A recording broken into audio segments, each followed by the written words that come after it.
Hello, everyone. Great to be with you again for our weekly podcast, Palestine This Week, where we try to unpack the key issues from Palestine and the wider region.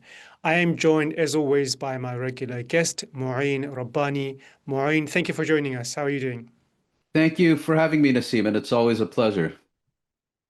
Likewise, and Maureen, I want to kick off where we began last week. We began with a discussion on the so-called humanitarian city. There's been a lot of pushback against that, condemnation of that, not least by former Israeli Prime Minister. We will get to that later on. There seems to be a pattern emerging of how Israel is going about this plan of creating a concentration camp. Palestinians, as we discussed last week, are being herded into the south, where they're forced to move to the south, and how they are being forced, we will discuss later on as well. And one of the ways doing that is by creating these no-go areas, these zones of places where if Palestinians were to enter, they would be basically shot and killed. And the question many would ask is, how will Palestinians know where the borders of these kill zones are? They actually don't. And there's a report that was just published by Plus 972 magazine, which said that, when enough Palestinians are killed for entering into a specific dead zone or an area that is restricted to Palestinians, they will learn the lessons. They will get to know that this is actually restricted for Palestinians. Therefore, they should not go into that area. So I want to begin with that report itself, the Plus 972 magazine, which carried out this amazing investigation into this latest phase of Israel's genocide on Gaza.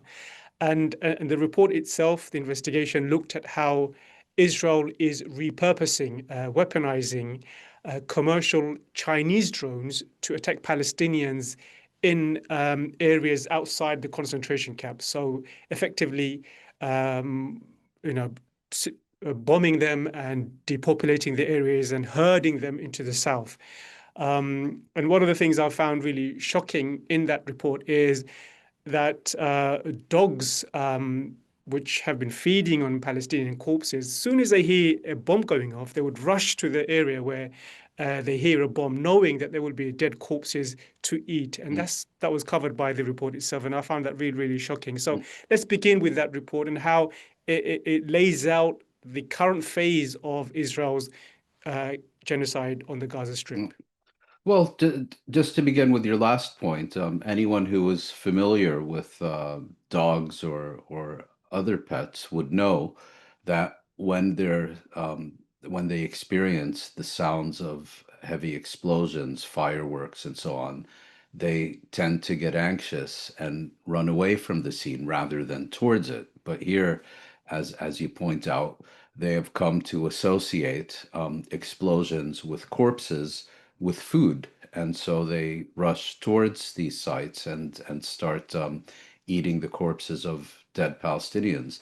972 magazine, and in this case, once again, its outstanding reporter Yuval Abraham, who is parenthetically also a co-winner of the Oscar last year for best documentary, which of course caused massive outrage and so on among the Hospital Symphony Orchestra. He has produced yet another sterling report, this time about Israel's massive use and repurposing of drones. The report points out that when Israel's genocidal onslaught on the Gaza Strip began on October 7th, 2023, immediately after the Hamas attacks into southern Israel, that Israel had a shortage of drones, and it raised large amounts of funds from the Israeli public, from the U.S.,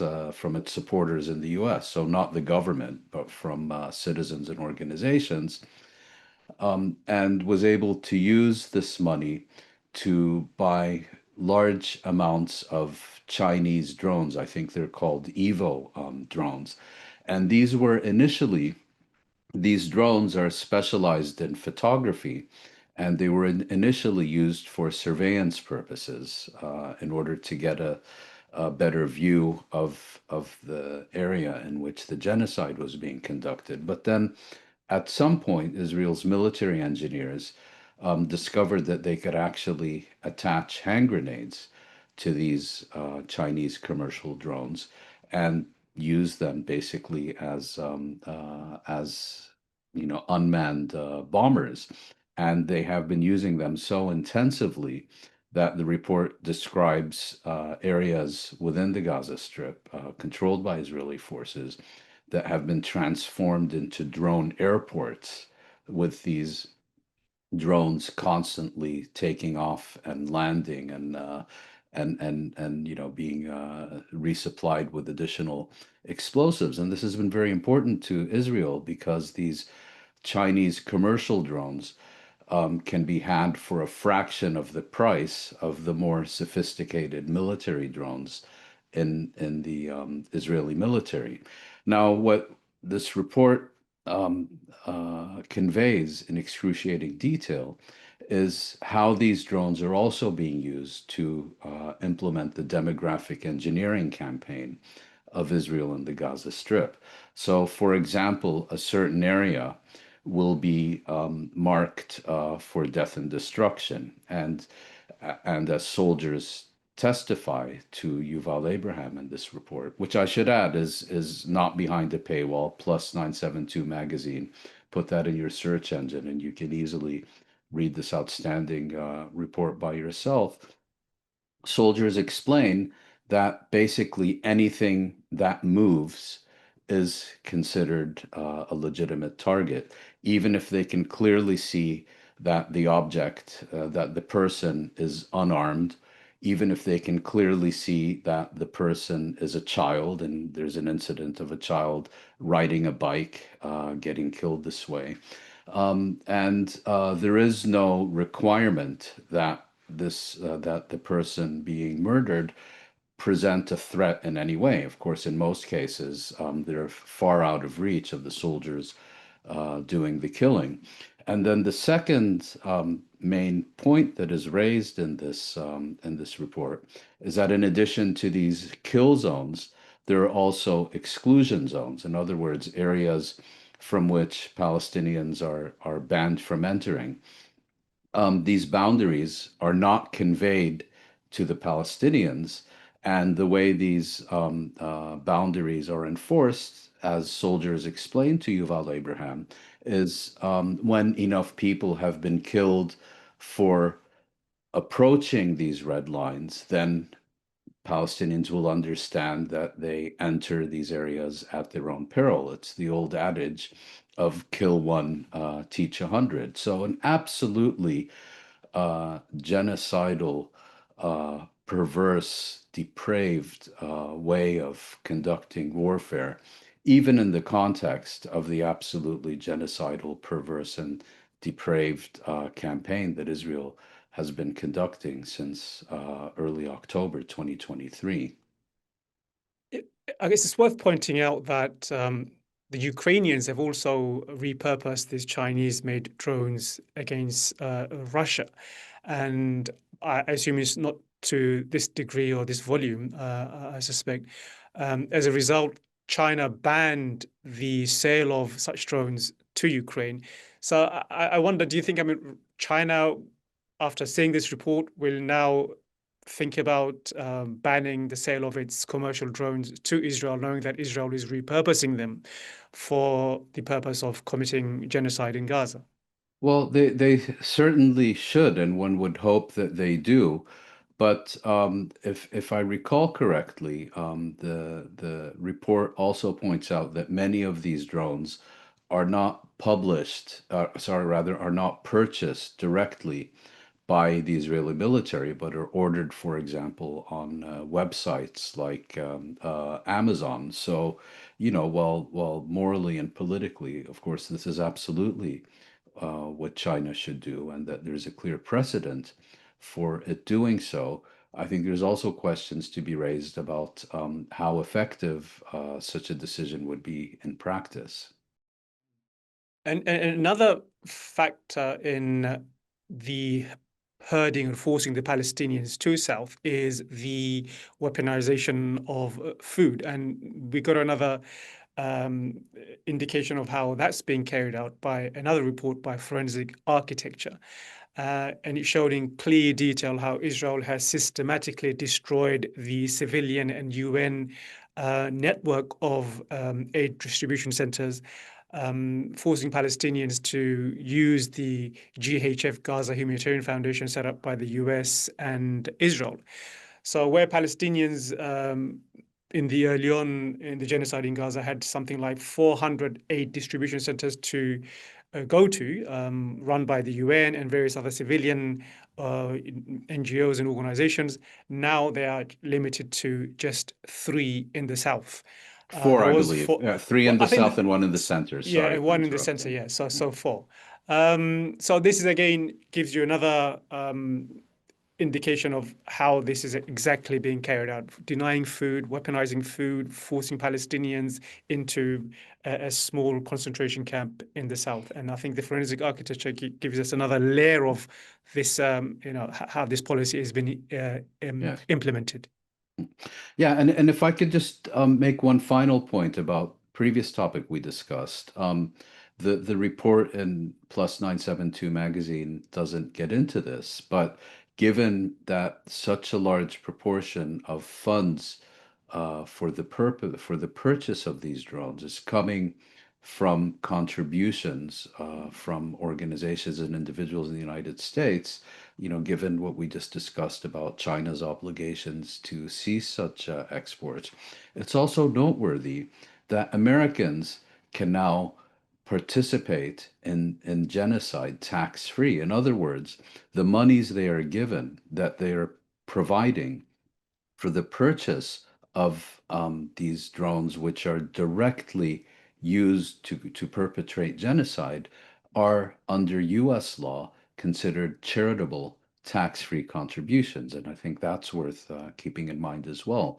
Regarding the report you just mentioned, Forensic Architecture, which is headed by an Israeli architect and planner, E.L. Weitzman, and that has put out a number of really groundbreaking reports over the years, has now just published a new one. The main conclusion of which is that because of these issues that you just mentioned, even a ceasefire would not end the genocide.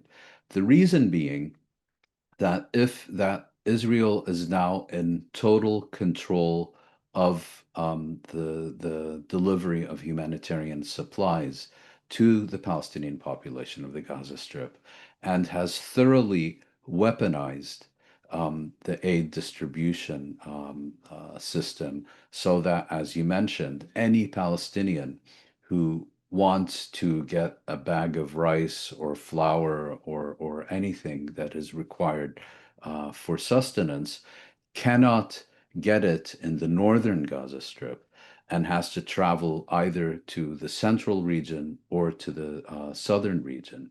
And therefore, the weaponization of aid has as a primary purpose the forced relocation of hundreds of thousands of Palestinian civilians from the north, and increasingly to concentrate them in a camp on the ruins of what was formerly the city of Rafah and Rafah refugee camp. In other words, Israel is openly constructing a ghetto, a concentration camp on the ruins of the Gaza Strip as a prelude to their forced expulsion from Palestine altogether.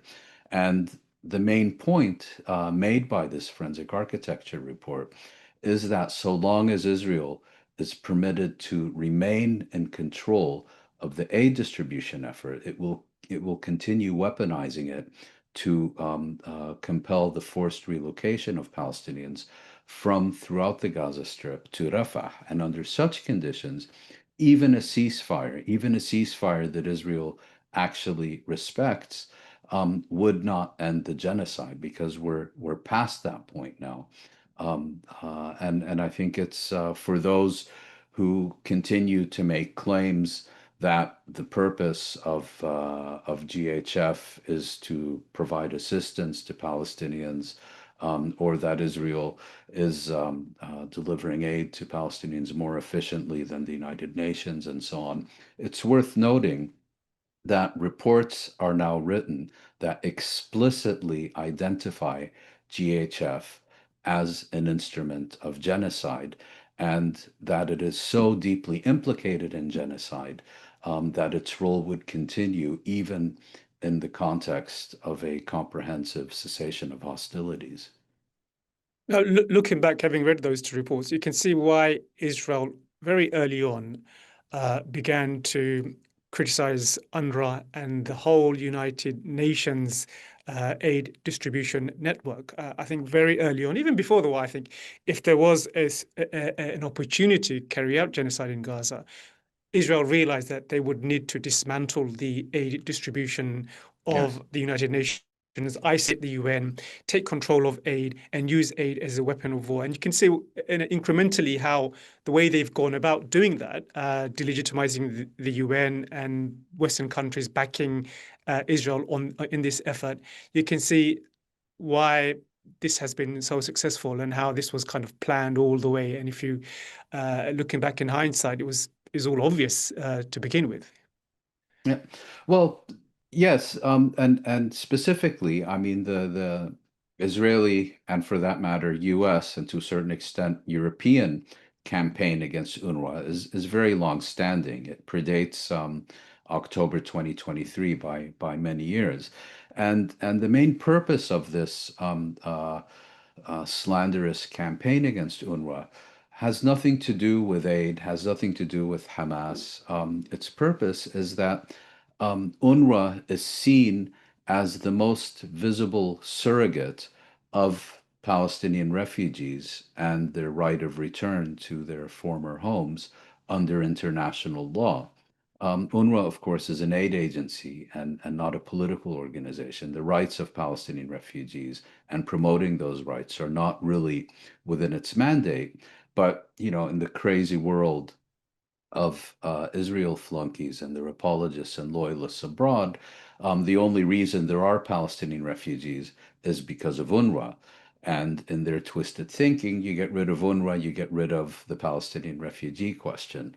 That began to change in October, because before October, where Israel's policy was to keep Palestinians in the Gaza Strip on the brink of starvation but alive, UNRWA actually played an important role, and the Israelis and Americans and others issued these very contradictory messages of, on the one hand, constantly criticizing and condemning UNRWA, but at the same time giving it the funds and resources required to fulfill its mandate. In October, of course, Israel immediately implemented a watertight siege of the Gaza Strip, and at certain points it had to either relax or lift that siege, and UNRWA and other professional aid agencies were able to conduct their activities. But then last year, Israel hit upon the idea of getting rid of these organizations altogether and seizing control of the aid distribution mechanism by itself in order to weaponize food, in order to weaponize medicine, in order to weaponize water, and so on, and realize that if it could successfully delegitimize and demonize these organizations and comprehensively prohibit any activity by them in the Gaza Strip and bring them under the rubric of its genocidal partner in crime, the Gaza Humanitarian Foundation, then it could make aid part of its military campaign precisely in order to achieve the strategic objectives which we've been discussing today and indeed over the past few months. Two stories I want to get your thoughts on. First is a comment by former Israeli Prime Minister Ehud Olmert, who said that the Humanitarian City is actually a concentration camp. He used that term itself, very controversial in Israel and elsewhere. But he said it is a concentration camp. He was accused of being an Iranian asset for saying that. Who isn't? And yeah, and also Omar Bartov, I mean, who is an Israeli professor of genocide studies. Today, he published an opinion piece in the New York Times where he said that I am a genocide scholar. I know when I see it. And then he gave his explanation. But what's interesting for me is that now the New York Times has offered his platform to someone like Omar Bartov. Earlier on, he published, I think a year ago, an article in The Guardian, again in the similar uh, vein where he explained his change in position from the beginning of the genocide to when he didn't think it was a genocide, but to when he became absolutely convinced that what Israel was doing is committing genocide in Gaza. So now the New York Times has published a piece by Omar Bartov, who is, as I said, is an Israeli professor. And an interesting point he made is that one of the hardest thing to prove is intent, but he provides evidence after evidence showing intent to commit genocide by Israel. But intent isn't the only way to determine whether genocide is being committed or not. You can also look at the operations on the ground. And he goes on to say that, looking at the operations on the ground over the past 2 years, there is no other way to describe this other than to say that Israel is systematically committed to the destruction of Gaza and is committing genocide. So I thought that was an Yeah, interesting shift, not just simply intent, but the way and the manner in which Israel is committing its war crimes in Gaza leads him to yes. conclude it's genocide. Yes, I mean, last week we discussed how even Israeli lawyers who rose to Israel's defense and were representing it at the International Court of Justice when it was accused of perpetrating genocide by South Africa, even some of these people have now openly accused Israel of conducting genocide. And it would be interesting to hear more about these people from, what happened. You were basically smearing and mocking anyone who was telling the truth in late 23, early 24, and now you want to get out front ahead of the pack. There's something wrong here. Omer Bartov, by contrast, is an interesting case. Um, when the genocide first began, he was not convinced that what Israel was conducting in the Gaza Strip did in fact constitute genocide. But he was, not the loudest critic in the room. He explained why he felt it did not rise to the level of genocide.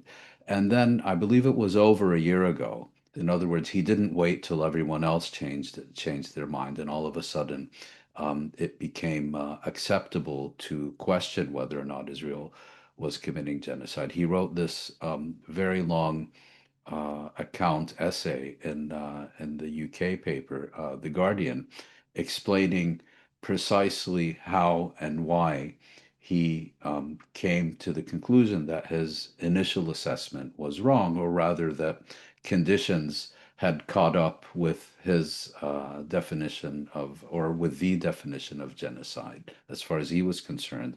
And he now felt that that was the appropriate conclusion to reach. Significant because Bartov is considered one of the world's leading scholars of the German Holocaust and of genocide more generally. So, this New York Times opinion piece is more notable for, as you mentioned, it being published in the New York Times than it being written by Omer Bartov, for the reason that, as we discussed, Bartov did not reach this conclusion yesterday morning. He's held it for a year. Now, if even the New York Times is running opinion pieces clearly labeling Israel's military campaign as a genocide, can its reporting be far behind? I suspect there won't be any change in the reporting anytime soon. Perhaps a more important question, can the BBC be far behind?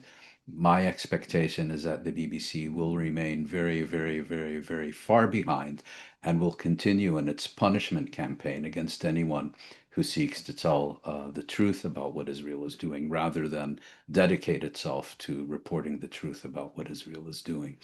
Um, the other issue that you mentioned, Yeah, I mentioned, I mean, you don't have to comment on that. I mean, it was Ehud Olmert who said, yes, who described the situation on the ground as it is. He described it as a concentration camp. And I thought that was quite a development, given he is a former prime minister, and yes. pro-Israelis tend to not use that term, even though that's a reality on the ground. But he wasn't shying away from using the term concentration camp, and of course he was slammed for it. He's an Iranian asset, Yes. Qatari asset, and whatnot.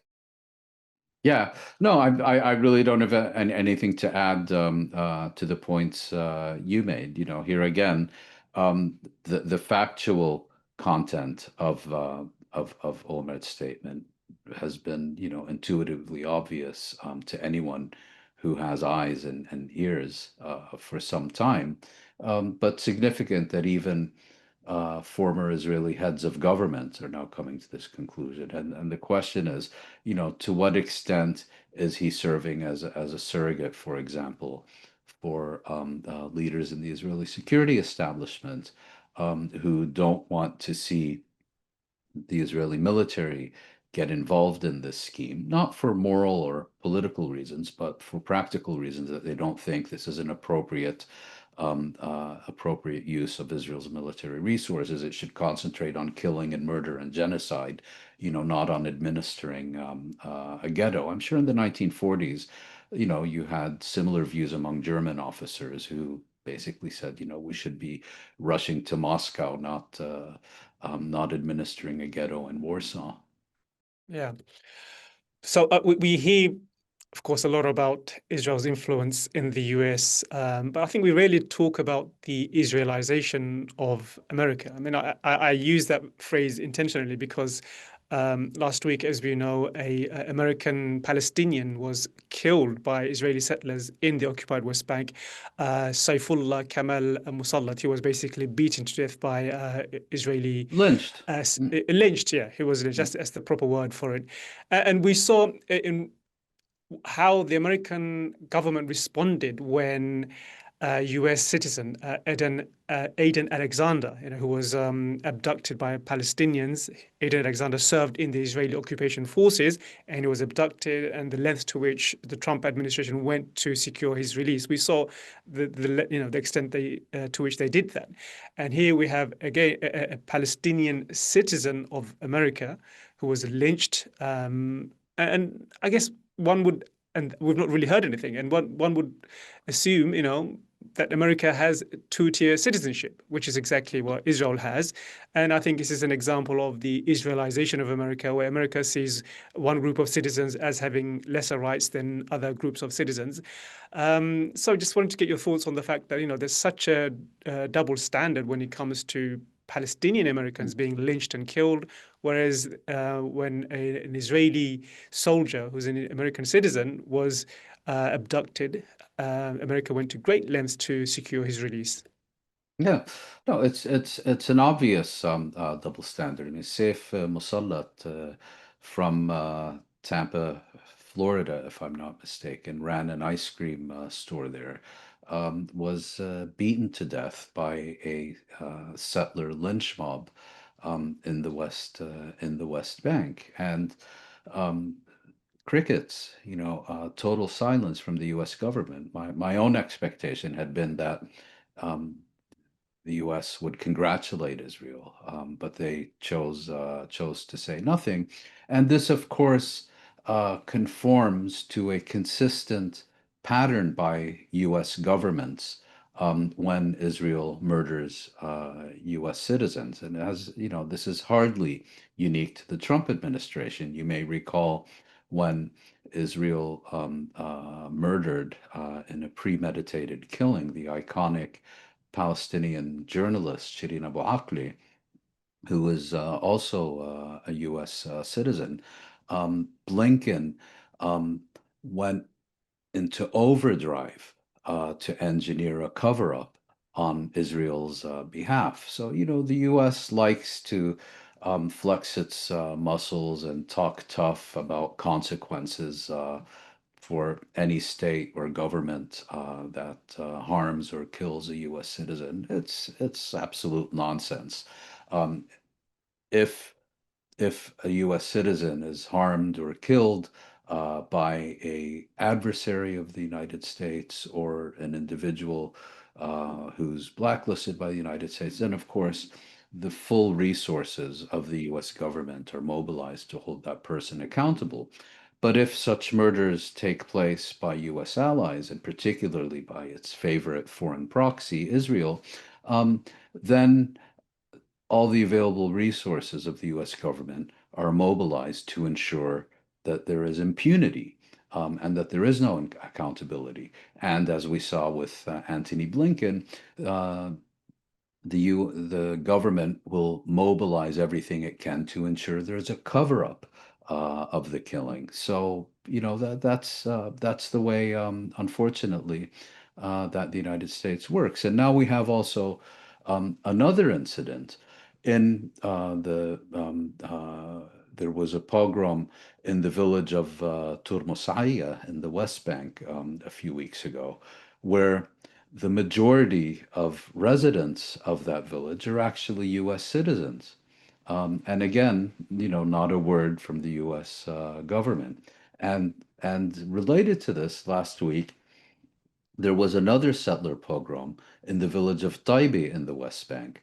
Now, Taibe is notable because although there are Palestinian Christians throughout the West Bank, Taibe, to the best of my knowledge, is the only village where it is an entirely Christian population center.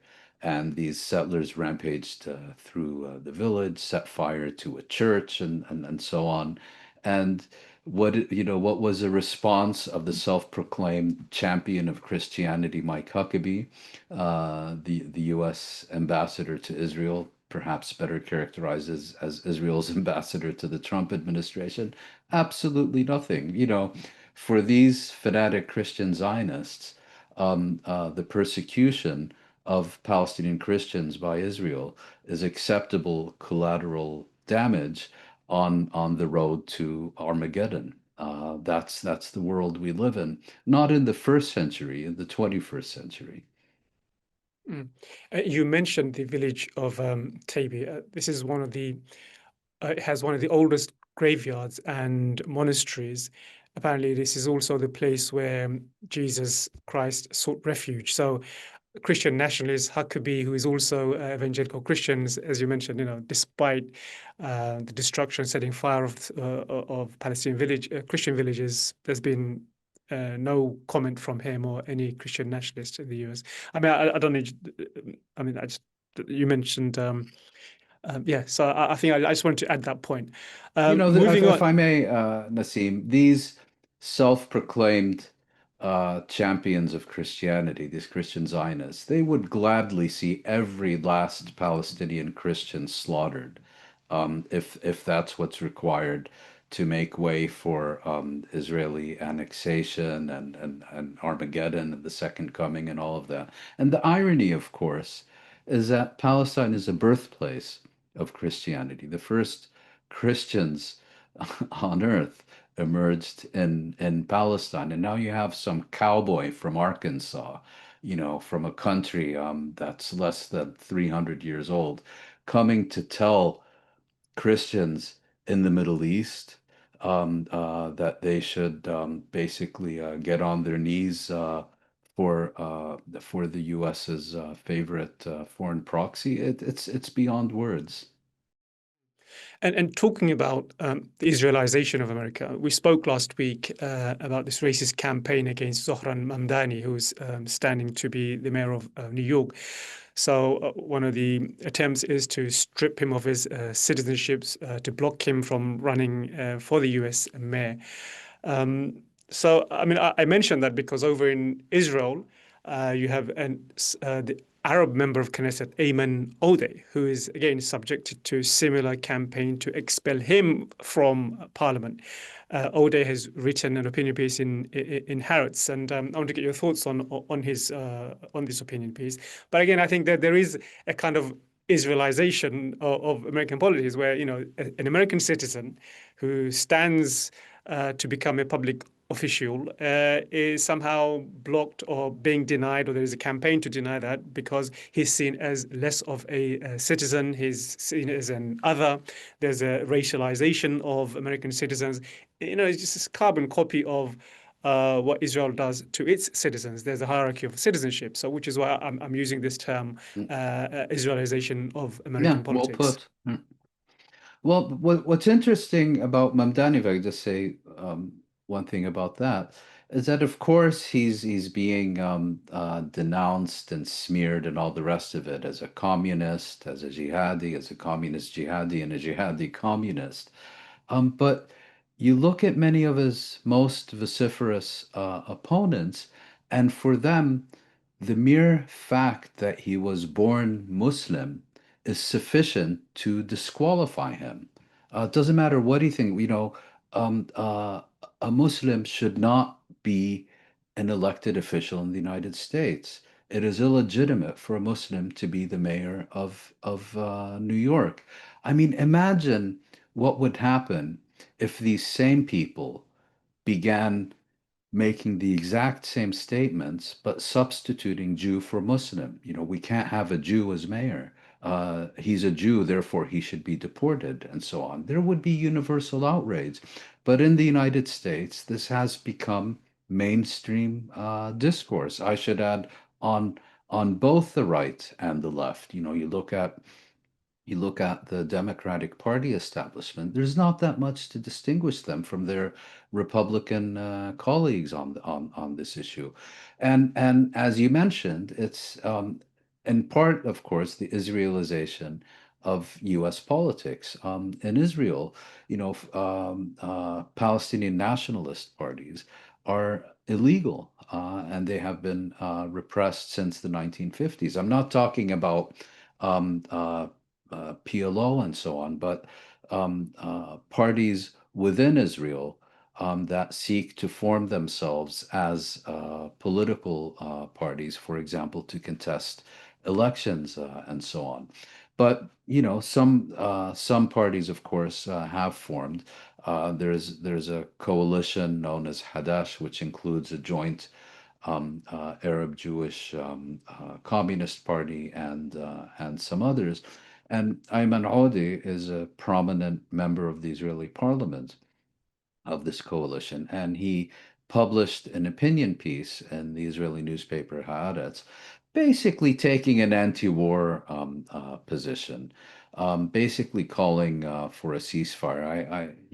I can't recall in detail what he said, but nothing particularly, he didn't say anything that hasn't been said by Israeli Jewish commentators, and the most radical statement he made in that opinion piece is imperceptible compared to the constant avalanche of genocidal speech being given by other members of the Israeli parliament. Nevertheless, this is Israel.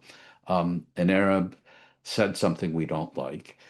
So they started impeachment proceedings against him. And surprisingly, they failed, and Ayman Hodi remains a member of the Israeli parliament. But I wouldn't at all be surprised if there are further efforts to expel him from the parliament.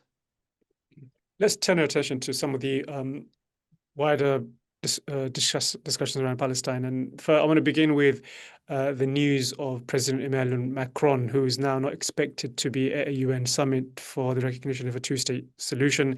I think it was the French and the British who initiated this process, but now it turns out that having missed the first deadline for a conference because of Israel's 12-day war with Iran, Macron will not be attending the conference at the end of this month, 28th, 29th of July. And apparently, he is now indicating, the French president, that a ceasefire in Gaza is going to be a precondition for France to recognize a state of Palestine. That's not something he mentioned earlier, which many are saying is kind of a gift to Netanyahu. All he needs to do is, uh, if he wants to prevent a Palestinian state, all he needs to do is make sure that there is no ceasefire. That's another way of looking at this, I guess. So, yeah, your thoughts on Macron's U-turn, I guess. That's what it looks like.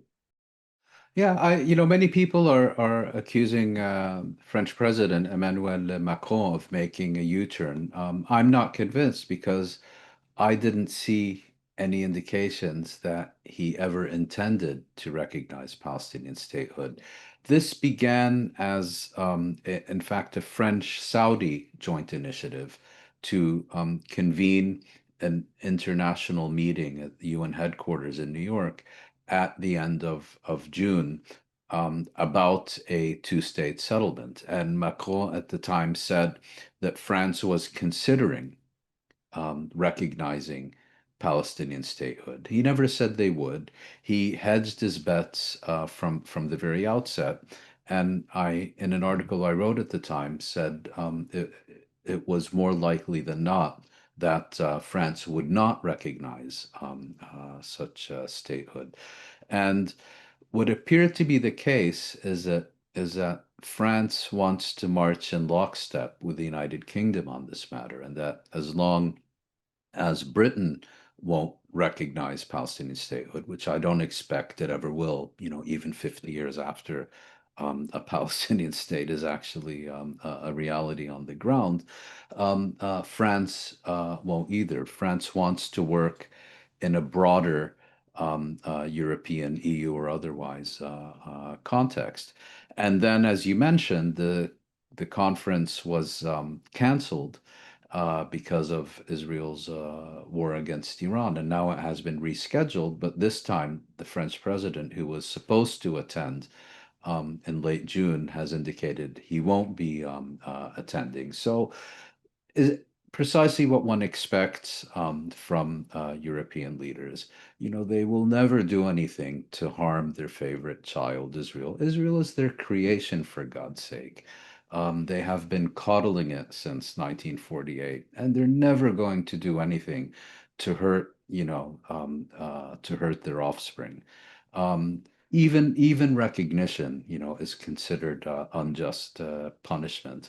So I was never convinced that France was going to recognize Palestinian statehood, and now we have the proof that Macron won't even bother to attend this conference that he kept touting as some major international development. It's obviously no more than hot air, and in my view, was never intended as anything other than hot air.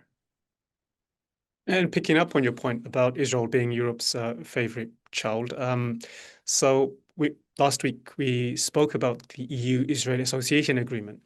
There was a report that was conducted by the European Union, and it concluded that Israel was in violation, and it was contemplating imposing some punitive measures, but it hadn't decided what those measures would be.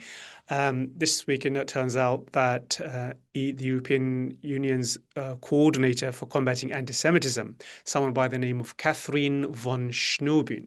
Baroness Katharina von Okay, Schnurbein. Schnurbein, sorry. So she's been campaigning vigorously against imposing any kind of sanctions or punitive measures against Israel, saying such an approach would be anti-Semitic. I mean, it's so transparent, but it works. And works because the European Union has not decided on what to do with its own report, which concluded that Israel is committing, violating the EU-Israeli Association Agreement, not to mention genocide and everything else. You know, Baroness Katharina von Schnurbein, a German aristocrat, who has been appointed, I think, the EU High Representative for making sure her own country doesn't. Anyway, she's an EU anti-Semitism czar, whatever it's called. Had a conference call with the EU representatives, either the ambassadors to Israel or the That's representatives right. to the Palestinian Authority, or both. I'm not sure. Ambassadors to Israel. Yeah. Yes, ambassadors to Israel. And the notes of this meeting were leaked to newspaper known as the EU Observer, which wrote an article about it, and it's out of this world. Um, this lunatic aristocrat denounces anti-genocide protesters as having been clearly organized and financed by Hamas. Um, and her proof is that they started on October 7th for the simple reason that they started after Israel commenced its genocidal campaign that day. She introduces a new concept, what she calls ambient anti-Semitism. Now, for those unfamiliar with this concept, ambient anti-Semitism is any speech or activity that may make Zionists, not Jews, Zionists, feel uncomfortable. And she gives a very powerful example of ambient anti-Semitism and why ambient anti-Semitism needs to be eradicated from the face of the earth. She gives the example of a bake sale being held to raise funds for the Irish chapter of the International Committee of the Red Cross to support children in the Gaza Strip. That, to me, my friend, I had to laugh at is that a point. This is, nuclear. yeah. So I had to, It's much yeah, more when I read, dangerous than an yeah, Iranian nuclear weapon. yeah. It's so this woman is. I wish I could say she's on drugs, but she's not. She is the genuine representative of Europe and particularly of the European Union. Uh, sure, we're mocking her and others are mocking her, but she represents exactly the unvarnished truth about European official policy towards Palestine and Israel. What she is saying is, in my view, a much better reflection of EU policy than all these others who make these, nice anodyne statements about rules-based international order, Fourth Geneva Convention, so on, and then, turn around and make sure Israel has all the weapons and diplomatic support it needs to conduct its genocide. She is, if you want to know European policy, listen to her, not to the others. Mm. And I want to contrast the EU's, I guess, abject failure with this new bloc of countries that are seeking to take what they call concrete measures against Israel's violation of international law. So Spain, Ireland, a number of other countries are meeting in Colombia, Bogotá, the capital, Bogotá, for an emergency summit, and it's due to take place today, I think, Tuesday 15th, and tomorrow. And and I wanted to get your thoughts on the goals of that. The UN Special Rapporteur on Palestine, Francesca Albanese, will be addressing the summit. So you can give your thoughts on the US sanctions on her. We didn't speak about that last week. She was put under sanctions by the US while they lifted sanction on Hayya Tahrir al-Sham and Al-Qaeda offshot. So you can give your thoughts on that, and also the 20-country summit, who are seeking, as I said, to counter a climate of impunity when it comes to Israel. Yes, I mean there's a satirical Arabic language website put out a statement or a meme saying, given that the U.S. has just taken Syria's Al-Qaeda affiliate off its list of designated terrorist organizations, if Francesca Albanese wants to see U.S. sanctions lifted, she should join Al-Qaeda, and she would no longer be subject to them. But it's really scandalous, at a time when the European Union has basically unilaterally renounced the Rome Statute by allowing Netanyahu to repeatedly fly over EU airspace on his way to yet another hero's welcome in the United States. And at a time when the U.S. Receives this international fugitive and wanted war criminal, Benjamin Netanyahu, more often than any other head of government or head of state, and is doing everything possible to silence opposition to Israel and so on. It now imposes sanctions on what is really a remarkable moral beacon of our time, the UN Special Rapporteur on the occupied territories, Francesca Albanese, and as she and others have mentioned, she will wear these sanctions as a badge of honor. I'll just make one more point about these scandalous U.S. Measures against UN Special Rapporteur Francesca Albanese. To the best of my knowledge, the UN and its Secretary General, Antonio Guterres, have been absolutely silent about this and have not made public statements either in her support or, more importantly, openly condemning the U.S. For these measures, which again demonstrates, these people live in terror of Washington and have absolutely no clue how one stands up to bullies and really believe that appeasement is somehow going to work. Well, there are others who don't believe that appeasement is is an effective response. Among these is the Hague Group, a collection of states and governments whose mission is to make international law, international legal institutions relevant again, particularly as it pertains to the question of Palestine. And Colombian President Petro, sorry, I'm not certain, is hosting a meeting of the Hague Group in the Colombian capital, Bogotá, this week. And Special Rapporteur Albanese, among others, is scheduled to address it. And according to a transcript of her remarks that was made available to the press before she delivered them. She makes very clear that this is not about her. This is about genocide, and the measures against her are a diversion from the issue of genocide. And the key issue is to ensure that complicity comes to an end and that international law is made relevant once more. Let's conclude with big story from the US. There was a conference by a right-wing platform called Turning Point US, part of the MAGA movement. And during that conference, Tucker Carlson gave a speech where he said that Epstein was a Israeli asset. So that basically blew everything up. And he said that in a week when President Trump said there is no such thing as an Epstein file, he basically dismissed many of the things he said leading up to during the campaign, where he's promised to release the Epstein files. And there was all indication that those files do exist. Everyone in his office administration more or less said those files exist and they would release them as soon as they get into power.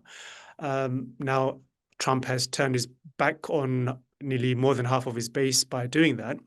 And I would just your thoughts on the cracks within the MAGA base over this. I just want to share my thoughts on Please. many of the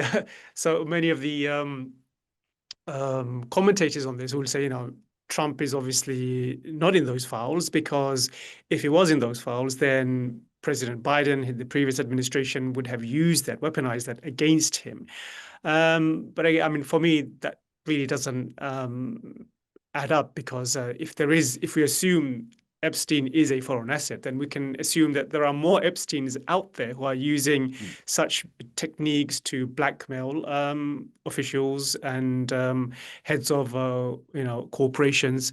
And Epstein is just a drop in the ocean. And who's to say, that there isn't other Epstein? And the reason Trump is not releasing them is because, we cannot discount the possibility that maybe there are others who are blackmailing him. Of course, we're speculating, but, it doesn't mean just because he's not in the Epstein file, there isn't other, files out there, and Trump is, in those files. Just sharing my thoughts on that. Yeah, no, I think that's spot on. Look, I think we do need to raise questions about Epstein and his foreign relations and so on. I don't think anything has been definitively proven, but I do think there are more than sufficient grounds to ask some serious questions. You know, how did a high school math teacher become a billionaire who has a fleet of private jets, Caribbean islands, friends with all the high and mighty, and so on, purely on the strength of his own business acumen? Well, we've never, what was his business exactly? Um, One of his closest associates was former Israeli Prime Minister Ehud Barak. The main source of his cash was this Les Wexner, if I have his name correctly, who's known as a very prominent supporter of Israel.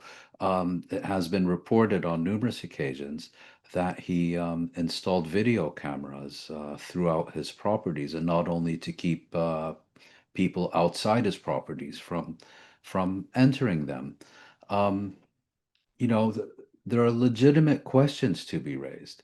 Now, if he had been suspected of being an agent for the Russian FSB or China or Qatar, for example, or whatever, um, people would be condemned for refusing to raise these questions. People would be denounced as foreign agents for not wanting to investigate the matter. But because in this case, there are serious grounds for suspicion that he was working on behalf of Israeli intelligence, people are being condemned for raising questions and for wanting those questions answered. Regarding your point about why these files, which clearly do exist, how could they not exist? Why they weren't released during the Biden years? Well, Epstein was an equal opportunity pervert and sexual predator.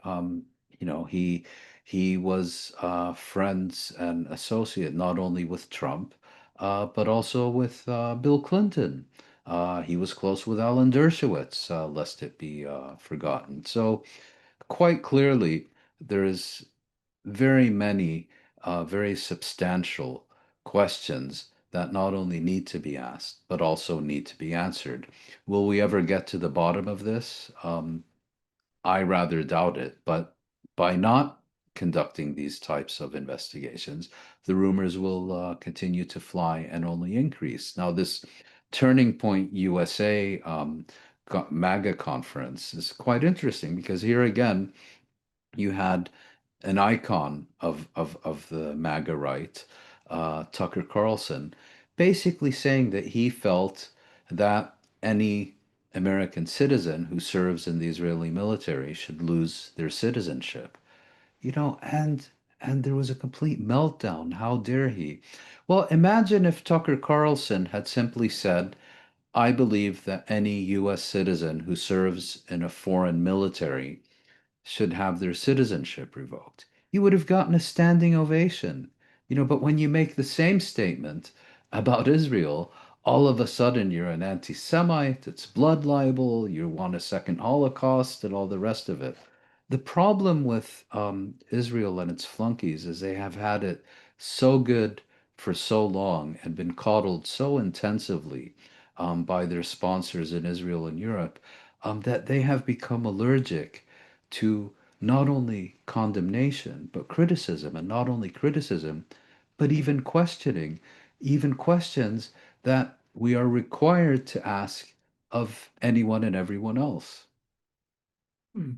And I've been following the debates in Turning Point, especially Dave Smith and a couple of others. And to the extent you can judge the public sentiment and mood based on the claps and applause, I think Israel has become a pariah even within the MAGA movement. So the applause and the roars of support for someone like Dave Smith and his position criticizing Israel was really something I couldn't have imagined before Mm. 2 years ago. Now, Yeah. So yeah, let's end on that, Moin. As always, a pleasure to speak to you, and thank Likewise, you, thank you.